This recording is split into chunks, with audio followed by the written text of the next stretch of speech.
ಎಲ್ರಿಗೂ ನಮಸ್ತೆ. ನಾನು ಮಧುರಾ. ಇವತ್ತಿನ ಗಾರ್ಡನಿಂಗ್ ವ್ಲಾಗಲ್ಲಿ ಒಂದಿಷ್ಟು ನನ್ನ ಕೆಲಸಗಳನ್ನು ನಿಮ್ಮ ಜೊತೆ ಹಂಚಿಕೊಳ್ತಾ ಇದ್ದೇನೆ. ಇದನ್ನು ನಾವು ಬಿಳಿಗಾಂಧಾರಿ ಹೇಳ್ತೇವೆ. ಈ ಗಿಡಕ್ಕೆ ಸುಮಾರು 1 ವರ್ಷ ಆಯಿತು. ಆದರೂ ಕೂಡ ತುಂಬ ಸೊಂಪಾಗಿ ಚೆನ್ನಾಗಿ ಬೆಳೆದಿದೆ. ಯಾಕಂದರೆ ಆಗಾಗ ಗೊಬ್ಬರ ಕೊಡ್ತಾ ಇರ್ತೇನೆ.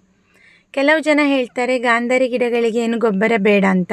ನೆಲದಲ್ಲಿ ನೆಟ್ಟರೆ ಖಂಡಿತ ಬೇಡ. ಆದರೆ ನಾವು ಗ್ರೋ ಬ್ಯಾಗಲ್ಲಿ ತುಂಬ ಕಡಿಮೆ ಮಣ್ಣನ್ನು ಕೊಟ್ಟು ಬೆಳೆಸುವಾಗ 15 ದಿನಕ್ಕೊಮ್ಮೆ ನಾನು ಸಗಣಿ ನೀರು ಅಥವಾ ಯಾವುದಾದ್ರೂ ಹಿಂಡಿಯ ಗೊಬ್ಬರವನ್ನು ಕೊಡ್ತಾ ಇರ್ತೇನೆ. ಆದ್ದರಿಂದ ನೋಡಿ ಇಷ್ಟು ಚೆನ್ನಾಗಿ ಅಗಲವಾಗಿ ಗಿಡ ಹಬ್ಬಿಕೊಂಡಿದೆ. ಹಾಗೆ ಬೇಕಾದಷ್ಟು ಮೆಣಸು ಕೂಡ ಸಿಗ್ತಾ ಇದೆ. ಕಳೆದ 1 ವರ್ಷದಿಂದ ನಾನು ಯಾವುದೇ ಹಸಿಮೆಣಸಿನಕಾಯಿಯನ್ನು ಹೊರಗಡೆ ತರ್ತಾ ಇಲ್ಲ ಅಂಗಡಿಯಿಂದ. ಅದರ ಬದಲಾಗಿ ಈ ರೀತಿಯಾಗಿ ಬೆಳೆದ ತಕ್ಷಣ ಕೊಯ್ದುಕೊಂಡು ಉಪಯೋಗಿಸ್ತಾ ಇರ್ತೇನೆ. ಮಿನಿಮಮ್ 12 ಇಂಚಿನ ಗ್ರೋ ಬ್ಯಾಗಲ್ಲಿ ಇದನ್ನು ಹಾಕ್ಕೊಂಡ್ರೆ ಒಳ್ಳೆಯದು. ಹಸಿಮೆಣಸಿನ ಗಿಡ ಅಥವಾ ಗಾಂಧಾರಿ ಗಿಡ ದೊಡ್ಡದಾಗಿ ಬೆಳೆಯುವ ಕಾರಣ. ಕೆಲವೊಮ್ಮೆ ಸ್ವಲ್ಪ ಸಣ್ಣ ಗ್ರೋ ಬ್ಯಾಗ್ ಅಥವಾ ಪಾಟ್ನಲ್ಲಿ ಕೂಡ ಹಾಕ್ಕೊಂಡ್ರೆ ಆಗ್ಬೋದು. ಆದರೆ ಆಗಾಗ ಗೊಬ್ಬರವನ್ನು ಕೊಡ್ತಾ ಇದ್ದರೆ ಆಯಿತು. ಮತ್ತು ಮಣ್ಣು ತುಂಬ ಗಟ್ಟಿ ಆಗದ ಹಾಗೆ ಸ್ವಲ್ಪ ಅದನ್ನು ಲೂಸ್ ಮಾಡ್ಕೊಂಡ ಇದ್ದರೆ ಸಾಕು. ಹಾಗೆ ಇವತ್ತು ಇನ್ನೊಂದು ಕೆಲಸ ಮಾಡ್ತಾ ಇದ್ದೇನೆ. ಗಿಡ ಅಲಸಂಡೆ ಗಿಡಗಳು ತುಂಬ ವಿಡಿಯೋದಲ್ಲಿ ನೋಡಿರಬಹುದು. ಯಾಕಂದರೆ ನಾನು ಸಾಕಷ್ಟು ಸಮಯದಿಂದ ಇದನ್ನು ಬೆಳೆಸ್ತಾ ಇದ್ದೇನೆ.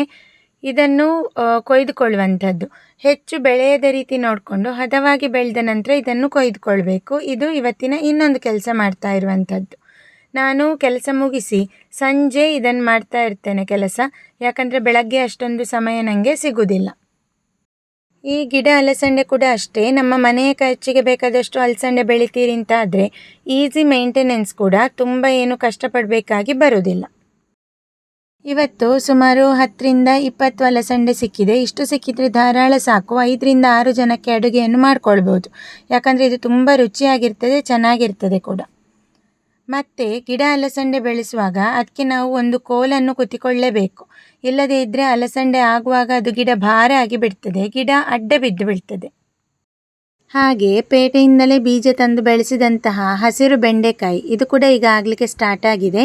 ಈ ವಿಡಿಯೋ ನಿಮಗೆ ಮಾಹಿತಿ ಇಷ್ಟ ಆಯಿತು ಅಂತ ಅಂದ್ಕೊಳ್ತೇನೆ. ನೆಕ್ಸ್ಟ್ ವಿಡಿಯೋದಲ್ಲಿ ಭೇಟಿ ಆಗ್ತೇನೆ. Thank you.